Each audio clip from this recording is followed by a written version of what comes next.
السلام عليكم ورحمة الله تعالى وبركاته. نحمده ونستعينه ونستغفره ونؤمن به ونتوكل عليه ونعوذ بالله من شرور أنفسنا ومن سيئات أعمالنا.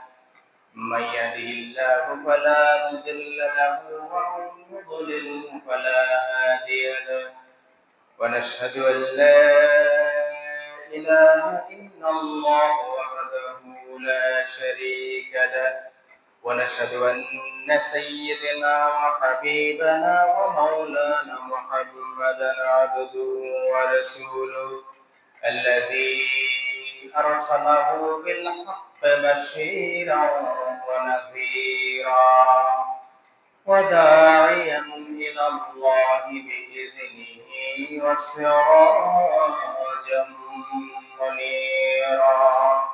فقد قال الله تعالى في كلامه المجيد وفرقانه الحميد: أعوذ بالله من الشيطان الرجيم. بسم الله الرحمن الرحيم. إن الله وملائكته يصلون على النبي يا أيها الذين آمنوا صلوا عليه وسلموا تسليما. اللهم صل على محمد وعلى آل محمد كما صليت على إبراهيم وعلى آل إبراهيم إنك حميد مجيد.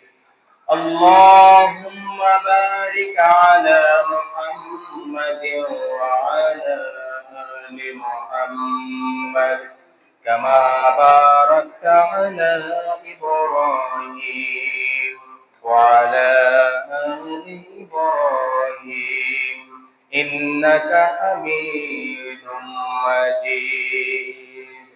اللهم صل على سيدنا مولانا محمد وعلى آل سيدنا مولانا محمد محبতের সাথে আল্লাহুম্মা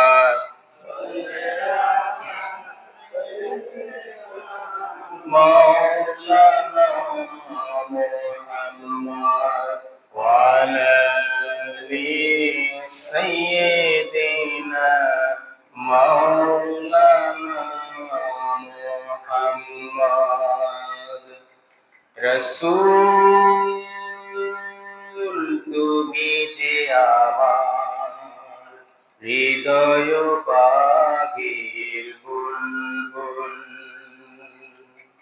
রসূল তুমি যে আমার হৃদয় বাগের বুলবুল, তোমার সুরে নিবিড় ছোঁয়ায় তাই তো হয়েছি ব্যাকুল, হৃদয় বাগের বুলবুল।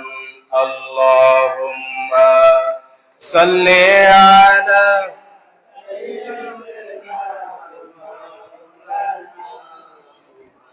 وعلى آل سيدنا مولانا محمد। রসূল আমার ভালোবাসা, রসূল আমার আলো আশা, রসুল আমার প্রেম বিরহের মূল আলোচনা, রসুল আমার কাজে কর্মে অনুপ্রেরণা।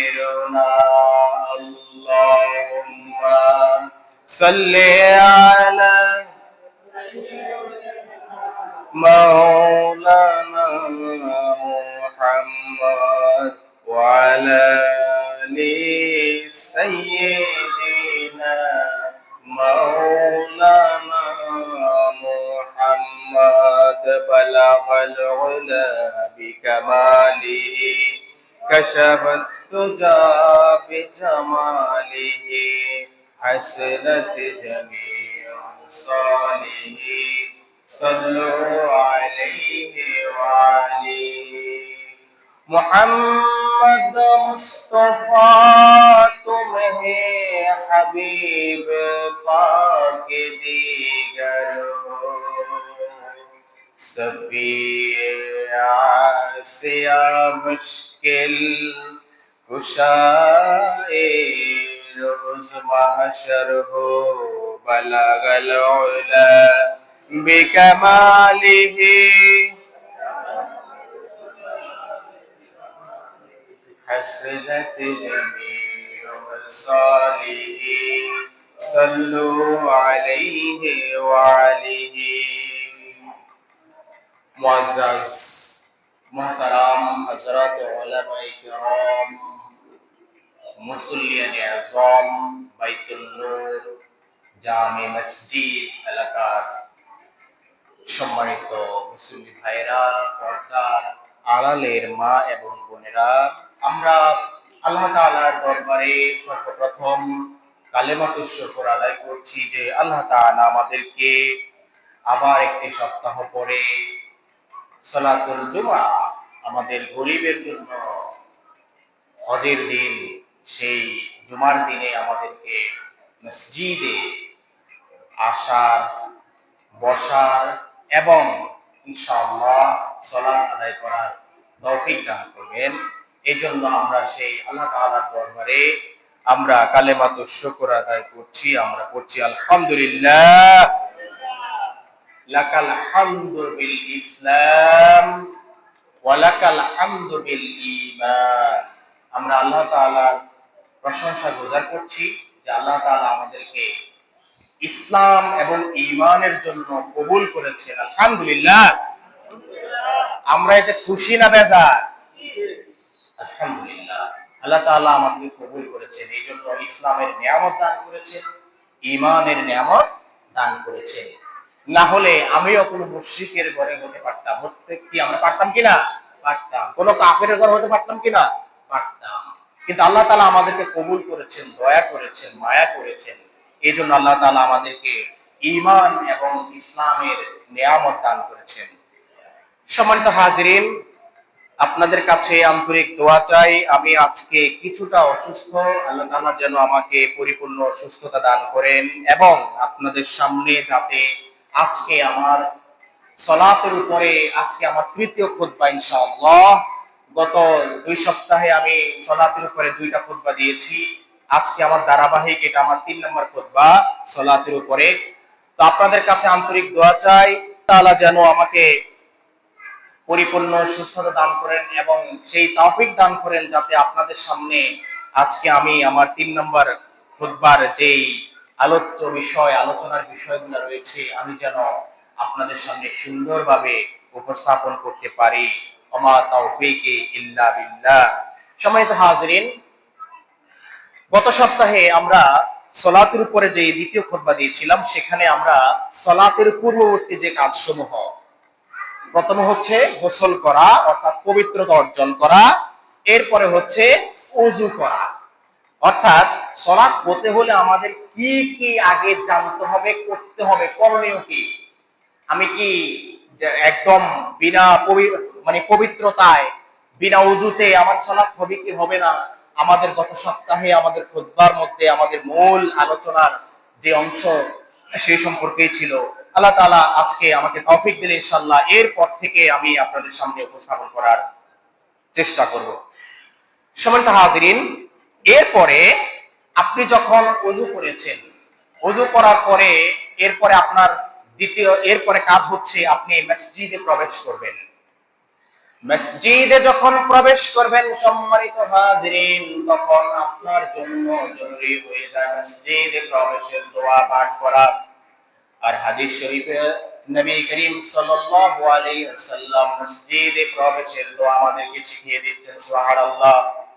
মসজিদে যখন আমরা প্রবেশ করব তখন আমরা পড়ব আল্লাহুম্মা ইফতাহলি আবওয়াব রাহমাতিকা, আল্লাহুম্মা ইফতাহলি, হে আল্লাহ, আল্লাহুম্মা, হে আল্লাহ, ইফতাহলি, আমার জন্য খুলে দেন, আমার জন্য উন্মুক্ত করে দেন, আবওয়াবা, দরজাসমূহ, রাহমাতিকা, আপনার রহমতের। সুবহানাল্লাহ। আমরা মসজিদে যখন প্রবেশ করছি আল্লাহ তাআলার কাছে একটা দোয়া করে আমরা প্রবেশ করেছি যে আল্লাহ তাআলা আপনার রহমতের যত দরজা রয়েছে আমাদের জন্য এই দরজাসমূহ খুলে দেন। সুবহানাল্লাহ। তার মানে এতে প্রমাণিত হলো মসজিদ হচ্ছে এমন একটা জায়গা যেখানে আল্লাহ তাআলার রহমত রয়েছে।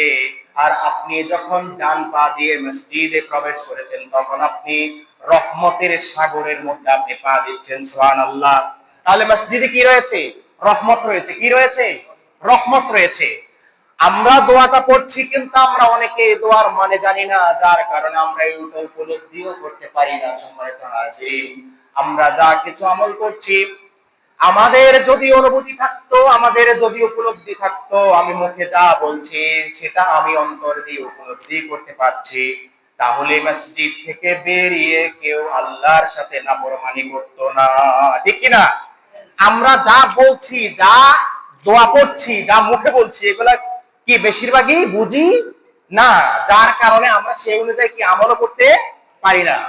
সম্মানিত হাজিরিন, এই জন্য আমাদেরকে যা কিছু আমল করি না কেন, যা কিছু করি না কেন, সব কিছু যদি আমরা বুঝে বুঝে আমরা আমল করি, সব কিছু যদি বুঝে বুঝে আমরা তেলাওয়াত করি, আদায় করি, তাহলে এখান থেকে বড় ফায়দা পাওয়া যাবে।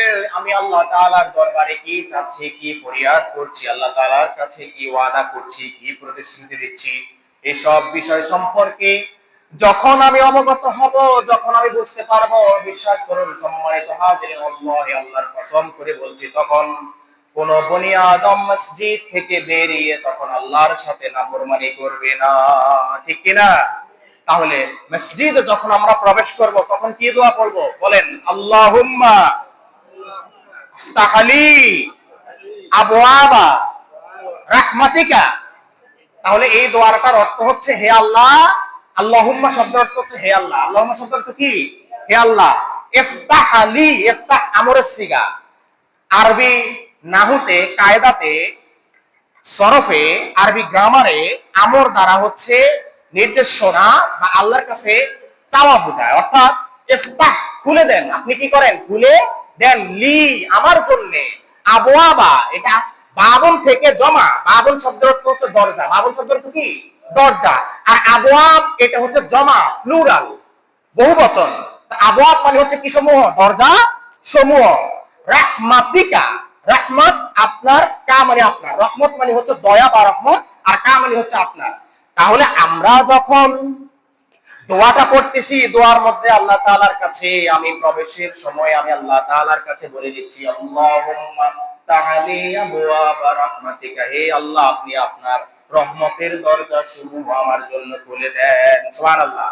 তাহলে আমরা মসজিদে প্রবেশের সময় এই দোয়াটা পাঠ করব ইনশাআল্লাহ। এরপরে আমাদের জন্য যেটা হয়ে যায়, মসজিদে যখন আপনি প্রবেশ করেছেন, এরপরে আপনি যেই জায়গায় দাঁড়িয়ে সালাত আদায় করবেন, আপনি যেই জায়গায় দাঁড়িয়ে সালাত আদায় করবেন, সরাসরি সেই জায়গায় চলে আসবেন। আর সালাত আদায় করার জন্য আপনার যেই জায়গা পছন্দ হয় আপনি সেই জায়গায় দাঁড়াবেন। এমন জায়গায় আপনাকে দাঁড়াতে হবে, আরেক মুসল্লির সাথে ঠোকাঠুকি করতে হবে, তার সাথে দ্বন্দ্বে জড়াতে হবে, এমন কোনো শর্ত নাই। মসজিদের মধ্যে আল্লাহ তাআলা আপনি কোন জায়গায় দাঁড়িয়ে সালাত আদায় করছেন আল্লাহ তাআলা তা দেখেন না। আপনি সালাতের মধ্যে তাদিল আরকান ঠিক রেখেছেন কিনা, খুশু এবং খুশু ঠিক রেখেছেন কিনা, আল্লাহ তাআলা এই জিনিসটা দেখেন। সম্মানিত হাজিরিন, এই জন্য আপনি সরাসরি যেই জায়গায় জায়গা পান সেখানে এসে আপনি দাঁড়িয়ে যাবেন, সেটাই আপনার মুসল্লা। মুসল্লা শব্দের অর্থ হচ্ছে নামাজের জায়গা, সলাতের জায়গা। মুসল্লা শব্দের অর্থ কি? সলাতের জায়গা। যে জায়গায় দাঁড়িয়ে আপনি কি করবেন? সলাত আদায় করবেন।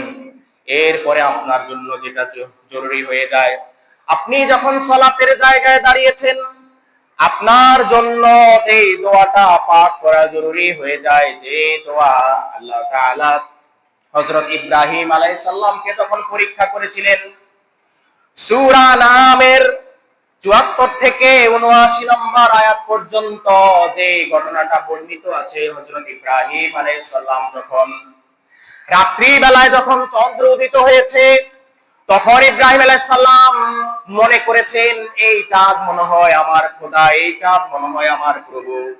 আবার যখন চাঁদ যখন ভোর বেলায় যখন স্থিমিত হয়ে গেছে, ইব্রাহিম আলাইহিস সালাম তখন বললেন না, যে এটা স্থিমিত হয়ে যায় সেটা কখনো আমার প্রভু হতে পারে না। এরপরে দিনের বেলায় যখন সূর্য উঠেছে, ইব্রাহিম আলাইহিস সালাম মনে করেছেন এটাই মনে হয় আমার খোদা, এটাই মনে হয় আমার প্রভু। কিন্তু না, যখন সূর্য অস্ত চলে গিয়েছে, তখন ইব্রাহিম আলাইহিস সালাম বললেন যে এগুলা কোনো কিছুই আমার প্রভু হতে পারে না, এগুলা কোনো কিছুই আমার আল্লাহ হতে পারে না, আমার খোদা হতে পারে না। এই জন্য হযরত ইব্রাহিম আলাইহিস সালাম তখন একটি দোয়া পাঠ করেছিলেন। ওই দোয়া আল্লাহ তাআলার কাছে এত পছন্দ হয়ে গেছে, আল্লাহ তাআলা পবিত্র কোরআনের সূরা নামের ৭৯ নম্বর আয়াতের মধ্যে আল্লাহ তাআলা ইরশাদ করছেন, ইন্নী ওয়াজ্জাহতু ওয়াজহিয়া লিল্লাযী ফাতারাস সামাওয়াতি ওয়াল আরদা হানিফা ওয়া মা আনা মিনাল মুশরিকিন। ইন্নী ওয়াজ্জাহতু, নিশ্চয়ই আমি ঘুরিয়ে দিয়েছি, নিশ্চয়ই আমি ফিরিয়ে দিয়েছি, নিশ্চয়ই আমি নিবিষ্ট করেছি। ইন্নী ওয়াজ্জাহতু ওয়াজহিয়া লিল্লাযী, আমার মুখমণ্ডল, আমার নিজেকে আমি ঘুরিয়ে দিয়েছি, আমি ফিরিয়ে দিয়েছি। ফাতারাস সামাওয়াতি ওয়াল আরদা হানিফা ওয়া মা আনা মিনাল মুশরিকিন। আমি আমার চেহারাকে একনিষ্ঠভাবে ফিরিয়ে দিয়েছি সেই রবের দিকে, সেই আল্লাহর দিকে, যিনি আসমান এবং জমিন সৃষ্টি করেছেন। সুবহানাল্লাহ। আমি আমার মুখমণ্ডলকে পরিপূর্ণভাবে পরিপূর্ণভাবে ফিরিয়ে দিয়েছি সেই রবের দিকে, যেই রব আসমান এবং জমিন সৃষ্টি করেছেন। আসমান এবং জমিনে যা কিছু রয়েছে, এই সব কিছু যিনি সৃষ্টি করেছেন, আমি আমার চেহারাকে পরিপূর্ণভাবে তার দিকে ফিরিয়ে দিয়েছি। ওয়া মা আনা মিনাল মুশরিকিন। আর আমি এই বলে ঘোষণা দিচ্ছি, হে আমার প্রভু, হে আমার আল্লাহ, আমি মুশরিকদের অন্তর্ভুক্ত নই, যারা শিরক করে, যারা চন্দ্রের পূজা করে, যারা সূর্যের পূজা করে, যারা বিভিন্ন দেব দেবীর পূজা করে, আমি তাদের অন্তর্ভুক্ত নই। সুবহানাল্লাহ। তাহলে হযরত ইব্রাহিম আলাইহিস সালাম আল্লাহকে খুঁজে নিয়েছেন। কি করে নিয়েছেন? খুঁজে নিয়েছেন। হযরত ইব্রাহিম আলাইহিস সালাম কিন্তু শুরুতে একটু বিব্রতকর অবস্থায় ছিলেন, বিভ্রান্তির মধ্যে ছিলেন। তিনি প্রথমে মনে করেছেন যে আকাশে একটা সূর্য দেখা যাচ্ছে, মনে হয় এটা আমার প্রভু। কারণ হযরত ইব্রাহিম আলাইহিস সালামের পিতা আযার, উনি মূর্তি পূজারী ছিলেন। কি বলেন তো? মূর্তি পূজারী ছিলেন। ওনার বংশের সবাই মূর্তি পূজা করত, বিভিন্ন দেবদেবীর পূজা করত, সূর্য পূজা করত, চন্দ্র পূজা করত। কিন্তু হযরত ইব্রাহিম আলাইহিস সালাম যেহেতু নবী, তিনি যেহেতু নবুয়ত পেয়েছেন, আর নবীদের কাছে ওহী আসে, আল্লাহ তাআলা হযরত ইব্রাহিম আলাইহিস সালামকে পরীক্ষা করেছেন। এটা অন্যতম একটা পরীক্ষা। এই জন্য হযরত ইব্রাহিম আলাইহিস সালামকে আল্লাহ তাআলা খলিলুল্লাহ বলে স্বীকৃতি দিয়েছেন। সুবহানাল্লাহ। তাহলে ইব্রাহিম কি? খলিলুল্লাহ। ইব্রাহিম কি? খলিলুল্লাহ। বন্ধুর আরবিতে অনেকগুলা লফজ আছে, আরবিতে অনেকগুলা মানে শব্দ আছে। যেমন সদিক অর্থ বন্ধু, রফিক অর্থ বন্ধু, খলিল অর্থ বন্ধু, হাবিব অর্থ বন্ধু। এজন্যে আরব দেশে যারা গিয়েছেন বা যারা সৌদি আরবে ছিলেন, হজ, উমরা বা সেখানে কোনো চাকরি পারপাস হোক, যারা গিয়েছেন, দেখবেন আরবরা কাউকে দেখলে সদিক তাআল বলে কিনা, রফিক তাআল, অর্থাৎ তারা সবাইকে বন্ধু বলে। কি বলে? বন্ধু বলে। রফিক অর্থ বন্ধু, সদিক অর্থ কি? বন্ধু। কিন্তু খলিল এবং হাবিব এই দুটার স্পেশালিটি আছে। হাবিব মানে হচ্ছে অন্তরঙ্গ বন্ধু, এই জন্য হাবিব হচ্ছে কে? মুহাম্মদ রাসূলুল্লাহ সাল্লাল্লাহু আলাইহি সাল্লাম। আর খলিল, তিনি যেহেতু আল্লাহ তাআলাকে খুঁজে নিয়েছেন, তালাশ করে নিয়েছেন, এই জন্য তিনি খলিলুল্লাহ। তিনি আল্লাহ তাআলাকে খুঁজে নিয়েছেন, তালাশ করে নিয়েছেন, এই জন্য তিনি কি? খলিলুল্লাহ। এবার বুঝা যাচ্ছে তো? সম্মানিত হাজিরিন, এই জন্য আমরা যখন মসজিদে প্রবেশ করার পরে যখন আমরা মুসল্লাতে দাঁড়াবো, আমরা যখন আমাদের সালাতের জায়গায় দাঁড়াবো, তখন আমাদেরকে এই দোয়া পড়ে নিতে হবে সূরা আনামের ৭৯ নম্বর আয়াতে, যেটা আমি আপনাদের সামনে একটু আগে তেলাওয়াত করলাম। আবার সবাই আমার সাথে একটু পাঠ করেন। ইন্নী ওয়াজ্জাহতু ওয়াজহিয়া লিল্লাযী ফাতারাস সামাওয়াতি ওয়াল আরদা হানিফা ওয়া মা আনা মিনাল মুশরিকিন। এরপরে যখন আপনি এই দোয়াটা পাঠ করলেন, এই আয়াতগুলো আপনি তেলাওয়াত করলেন, এরপরে আপনার জন্য যেটা লাজিম হয়ে যায়, এরপরে আপনার জন্য যেটা করণীয়, তারপরে হচ্ছে আপনি তাকবীরে তাহরিমা বলবেন। আর তাকবীরে তাহরিমা হচ্ছে আল্লাহু আকবার।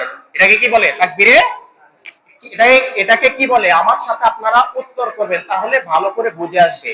এই যে আমরা শুরুতে যে বলি আল্লাহু আকবার, এটাকে কি বলে? তাকবীরে, তাকবীরে তাহরিমা। এটা ফরজ।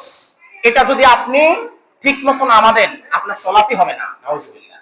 তাহলে তাকবীরে তাহরিমা খুব গুরুত্ব সহকারে আমল করার দরকার আছে কিনা? অনেকে আছে যে ইমাম সাহেব রুকুতে চলে গেছে, তাকবীরে তাহরিমার খবর নাই, কোন মতে আয়সা ধাম করে আয়সা রুকুতে পড়ে গেছে। আরে মিয়া, আপনি তাড়াহুড়া করে যে রুকুতে গেলেন, রুকু থেকে বাকি যে নামাজটা আপনি যে সালাতটা এক্সটেনশন করবেন, আপনি তো কিছুই হলো না। কারণ যার তাকবীরে তাহরিমা হলো না, তার সালাত হলো না, ঠিক কি না? এই জন্য সম্মানিত হাজিরিন, তাকবীরে তাহরিমা ফরজ। আপনি তাকবীরে তাহরিমা সুন্দর করে তেলাওয়াত করে তারপরে আপনি নিয়ত বাঁধবেন।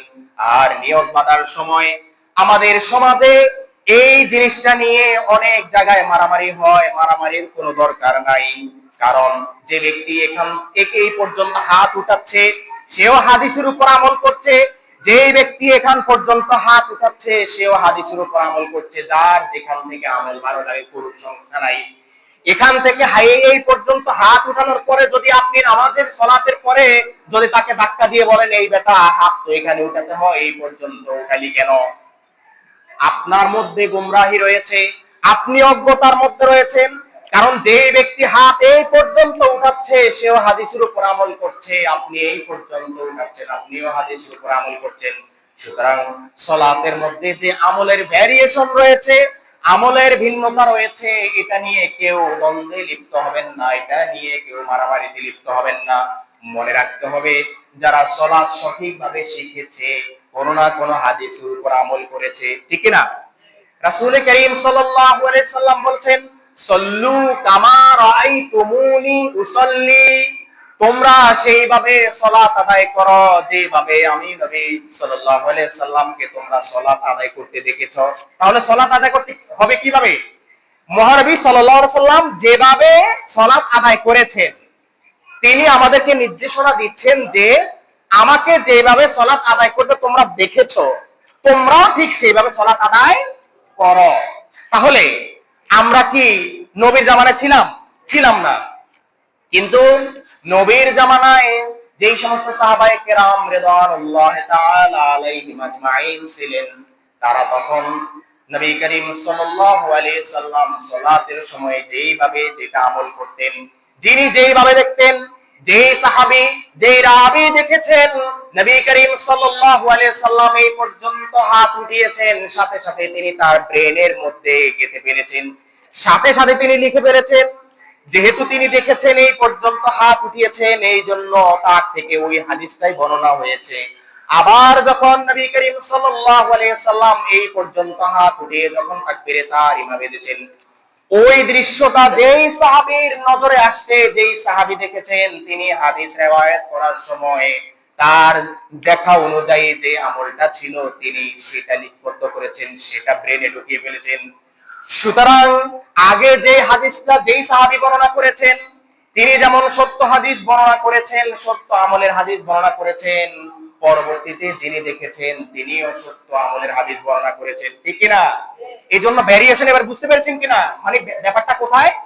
যিনি যখন যেভাবে দেখেছেন নবী করিম সাল্লাল্লাহু আলাইহি সাল্লাম যেভাবে আমল করেছেন তিনি হাদিসটাকে হুবহু সেইভাবে বর্ণনা করেছেন। আল্লাহু আকবার। কিন্তু আমরা এখন আসি মারামারি কেন করি, কেন এটা নিয়ে আমাদের ঠোকাঠুকি? আমি যখন সৌদি আরবে যখন উমরা হজ করতে গিয়েছিলাম, আলহামদুলিল্লাহ আমি তো এত হাজার হাজার মানুষ যখন এক কাতারে দাঁড়িয়ে যায় তখন তো আমি দেখি নাই এটা নিয়ে কেউ ঠোকাঠুকি করতে। সেখানে বিভিন্ন দেশের মানুষ রয়েছে, এশিয়ার মানুষ রয়েছে, আফ্রিকার মানুষ রয়েছে, ইউরোপের মানুষ রয়েছে, আমেরিকার মানুষ রয়েছে, যে যেইভাবে সহিহ হাদিসের উপর আমল করছে। কিন্তু আমার পাশে যে দাঁড়িয়ে আছে আমি দেখেছি সে একেবারে হাতই বাঁধে নাই, এইভাবে দাঁড়িয়ে আছে। কেউ হাত এ পর্যন্ত উঠিয়েছে, কেউ এ পর্যন্ত উঠিয়েছে, আবার কেউ হাত উপরে বেঁধেছে, কেউ নাভি বরাবর বেঁধেছে, কিন্তু কারো সাথে কারো কোনো দ্বন্দ্ব নাই, কারণ সবাই সহিহ হাদিসের উপর আমল করছে। সুবহানাল্লাহ। এটাই তো সৌন্দর্য। কিন্তু আমাদের এই জমানায় এসে আমরা কি করছি? সৌন্দর্য গুলাতে আমরা ফিতনায় ঢুকিয়ে দিয়েছি, ঠিক কিনা? মানে এটাকে আমরা ফিতনায় রূপান্তর করেছি। আল্লাহ রাসূল সাল্লাল্লাহু আলাইহি সাল্লাম এটাকে সুন্দরের জন্য এই আমলগুলা করেছেন, আর আমাদের জমানায় এসে আমরা বেশি পণ্ডিত, যার কারণে আমরা এখন এটাকে ফিতনাবাজি করছি, ঠিক কিনা? এই জন্য সম্মানিত হাজিরিন, আপনি যখন কোন জায়গায় যাওয়ার পরে দেখবেন তারা অন্য মাযহাব অনুসারে তারা আমল করছে, তাদেরকে কিছু বলার দরকার নাই। আপনি যেই মাযহাব অনুসরণ করেন সেই মাযহাব অনুযায়ী আপনি আপনার আমল করেন। সে অন্য মাযহাব কেন আমল করে তার উপরে কোনো চাপ সৃষ্টি করার জন্য, কোনো ফোর্স করার জন্য আপনাকে ইসলাম সেই অধিকার দেয় নাই। দিয়েছে? দিয়েছে? দেয় নাই। ইসলাম আপনাকে সেই অধিকার দেয় নাই যে সে সহিহ হাদিসের উপর আমল তো করছে। আপনি যেই মাযহাব, মনে করেন আমাদের বাংলাদেশের বেশিরভাগ মানুষ কি হানাফি মাযহাব, আমরা বেশিরভাগ কোন মাযহাব অনুসরণ করি? হানাফি মাযহাব। এই হানাফি মাযহাব যেমনি ভাবে হাদিস কোরআন দ্বারা সাব্যস্ত, শাফি মাযহাবও হাদিস কোরআন দ্বারা সাব্যস্ত, মালিকি মাযহাবও হাদিস কোরআন দ্বারা সাব্যস্ত, হাম্বলি মাযহাবও আপনার কোরআন এবং হাদিস দ্বারা সাব্যস্ত। আল্লাহু আকবার। তাহলে কোন মাযহাবকে, চার মাযহাবের কোন মাযহাবকে অস্বীকার করার সুযোগ আছে? সুযোগ নাই। আপনার যে মাযহাব ভালো লাগে আপনি সেই মাযহাব অনুসারে অনুসরণ করেন না, সমস্যা নাই। কারণ সবার যে সার্টিফিকেশন, এটার দলিল, এটার হাদিস এবং কোরআন আছে। এই জন্য সম্মানিত হাজিরিন, আমরা যেহেতু বাংলাদেশের বেশিরভাগ মানুষ হানাফি মাযহাবের অনুসারী, এই জন্য যে মসজিদে আপনার যে আমলটা বেশিরভাগ মানুষে করে, যে নিয়মে বেশিরভাগ মানুষ আমল করে, কোন ধরনের বিশৃঙ্খলা যাতে না হয় সেই জন্য আমাদের জন্য উচিত হচ্ছে বেশিরভাগ মানুষ যে নিয়মে আমল করছে আমিও যাতে সেই নিয়মে আমল করি। তাহলে এটাই হচ্ছে সৌন্দর্য। এটা কি সৌন্দর্য? কিন্তু কোচিন যদি কেউ ভিন্ন আমল করে আপনি তার সাথে দ্বন্দ্বে লিপ্ত হওয়ার কোনো সুযোগ নাই। এখন আমাদের বাংলাদেশে যেহেতু বেশিরভাগ মানুষ আস্তে আমিন বলে, তাহলে এখন আমি যদি একজনের জোরে বলি তাহলে জিনিসটা একটু অসুন্দর দেখা গেল না? এখন আপনাদেরকে বলি, হাদিসে জোরে বলার হাদিস আপনারা দলিলও আছে, আস্তে আমিন বলার হাদিসও আছে, দলিলও আছে। তাহলে যিনি জোরে আমিন বলছেন তিনি যেমনি ভাবে হাদিসের উপর আমল করছেন, যিনি আস্তে আমিন বলছেন তিনিও হাদিসের উপর আমল করছেন। সুতরাং দ্বন্দ্বের দরকার আছে? কোনো দরকার নাই। এই উদার মানসিকতা কেন আমরা দেখাতে পারি না? কিছু কিছু ওলামায়ে কেরাম আছে যারা এত বেশি বাড়াবাড়ি করে যেটা সমাজের মধ্যে ফিতনা ফাসাদ সৃষ্টি করে, এগুলার কোনো দরকার নাই। আমাদের ওলামায়ে কেরামের উচিত উদার মানসিকতা নিয়ে এগিয়ে আসা, যাতে করে আমাদের ওলামায়ে কেরামের মনোমালিন্যের কারণে আমাদের সাধারণ আবেগ মুসল্লি যারা রয়েছে তাদের মধ্যে কোন ধরনের নেগেটিভ মেসেজ বা বার্তা যাতে না যায়, ঠিক কিনা বলেন? এই জন্য আমাদের ওলামায়ে কেরামকে আরো উদার হতে হবে। কি হতে হবে? উদার হতে হবে। সম্মানিত হাজিরিন, এরপরে আপনি যখন তাকবীরে তাহরিমা বলছেন, তাকবীরে তাহরিমার মধ্যে আপনি আল্লাহ তাআলার কাছে বলছেন আল্লাহু আকবার, O almighty Allah, you are supreme, you has the supreme power, you has the superiority, আপনি সর্বশ্রেষ্ঠ, আপনি সর্বশক্তিমান। তাহলে আমি কি বলছি? আল্লাহু আকবার অর্থ কি? আল্লাহ আপনি সর্বশ্রেষ্ঠ। তাহলে তাকবীরে তাহরিমা বলে প্রথমে আমি যখন দাঁড়িয়ে গেছি, হাতটা বেঁধে ফেলেছি, আল্লাহর কাছে সারেন্ডার করেছি, আল্লাহর কাছে আত্মসমর্পণ করেছি, কি বলে বলেন তো? হে আল্লাহ আপনি সর্বশ্রেষ্ঠ। আপনি কি? হে আল্লাহ আপনি সর্বশ্রেষ্ঠ। এতক্ষণ পর্যন্ত আমার অনেক নাম ছিল, যশ ছিল, খ্যাতি ছিল, আমি অমুক, আমি তমুক, আমার এই আছে, আমার সেই আছে, আমাকে এতজনে চিনে, অতজনে চিনে, আমার এত পপুলারিটি আছে, আমি সমাজের মধ্যে ফেমাস, আমি রাষ্ট্রের মধ্যে ফেমাস। কিন্তু যখন আপনি মসজিদে এসে যখন তাকবীরে তাহরিমা পড়ার পরে যখন আপনি আল্লাহু আকবার বলে ফেলেছেন, আপনার মধ্যে একটু আগে যে যশ খ্যাতি অহংকার ছিল আর কিছুই রইল না। আল্লাহু আকবার। একবারে কি হয়ে গেছেন? আল্লাহর কাছে সারেন্ডার করেছেন আসামির মতো। কিসের মতো? আসামির মতো। তাহলে সালাতে যখন আমরা দাঁড়াই তখন আমরা আল্লাহর সামনে কি হয়ে যাই? আসামি হয়ে যাই। কি হয়ে যাই? আসামি। কোন অহংকার থাকে? কবি বলছেন এক হি শব্দ মে খড়ে হোগে। কবি সম্রাট আল্লামা ইকবাল কত সুন্দর করে বলছেন, এক হি শব্দ মে খড়ে হোগে মাহমুদ আয়াজ নকি বান্দা রহা না কোই বান্দা নওয়া। একসাথে ভারতীয় উপমহাদেশ এক সময় বিজয় অর্জন করেছিলেন সম্রাট মাহমুদ এবং তার চাকর আয়াজ। একটু আগে সলাতে দাঁড়ানোর আগে তার পরিচয় ছিল সে সম্রাট, সে রাজা, সে বাদশাহ মাহমুদ। আর আয়াজের পরিচয় ছিল সামান্য একটা চাকর। সামান্য একটা কি? চাকর। কিন্তু যখন সলাতের সময় হয়েছে, এক জায়গায় তারা দুইজন যখন দাঁড়িয়ে গেছে, তখন সম্রাট মাহমুদ আর সম্রাট মাহমুদ রইল না। সম্রাট মাহমুদের মর্যাদা আল্লাহর কাছে যতটুকু হয়েছে, তার চাকর আয়াজের মর্যাদাও আল্লাহর কাছে ঠিক ততটুকু হয়ে গেছে। সুবহানাল্লাহ। তাহলে সালাতে যখন আমরা দাঁড়াই তখন আমরা সবাই কি হয়ে যাই? আসামি হয়ে যাই। কি হয়ে যায় বলেন? আসামি হয়ে যাই। আসামি যখন হয়ে যাই, আসামি হওয়ার জন্য আমাদের মুখ দিয়ে যে লফজটা বের হয় আল্লাহু আকবার, হে আল্লাহ আপনি সর্বশ্রেষ্ঠ, আমি আপনার কাছে সারেন্ডার করেছি, আমার কোনো অহংকার নাই, আমার মনে কোনো অহংকার নাই, দাম্ভিকতা নাই, আমার মনে কোনো লৌকিকতা নাই, সব কিছুর মালিক আপনি, সমস্ত অহংকারের মালিক আপনি, সমস্ত লৌকিকতার মালিক আপনি, সমস্ত দাম্ভিকতার মালিক আপনি।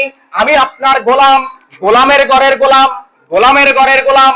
আমি আপনার সামনে আসামি হয়ে দাঁড়িয়ে গেছি, আমার সব কিছু বিলীন হয়ে গেছে। সুবহানাল্লাহ। তাহলে এইভাবে যদি আমরা সালাতে দাঁড়াতে পারি, সালাত কবুল হবে ইনশাআল্লাহ, ঠিক কি না?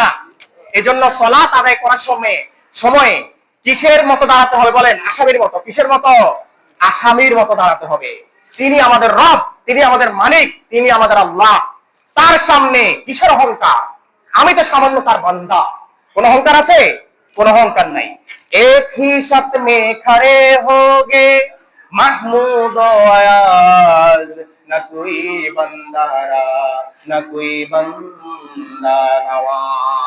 সম্রাট মাহমুদ এবং তার চাকর আয়াজ যেমনি ভাবে একসাথে এক কাতারে দাঁড়িয়ে গেল আল্লাহ তাআলার গোলাম হয়ে, আমরাও ঠিক তেমনি ভাবে সালাতের মধ্যে দাঁড়িয়ে যাব। আমরা কোনো ভেদাভেদ করব না। সালাতে যেইভাবে আমরা দাঁড়িয়ে যাব সেইভাবে আমরা কায়েম মনোবাক্য নিয়ে আমরা বাকি সালাত আদায় করব। এরপরে আমাদের জন্য যেটা লাজিম হয়ে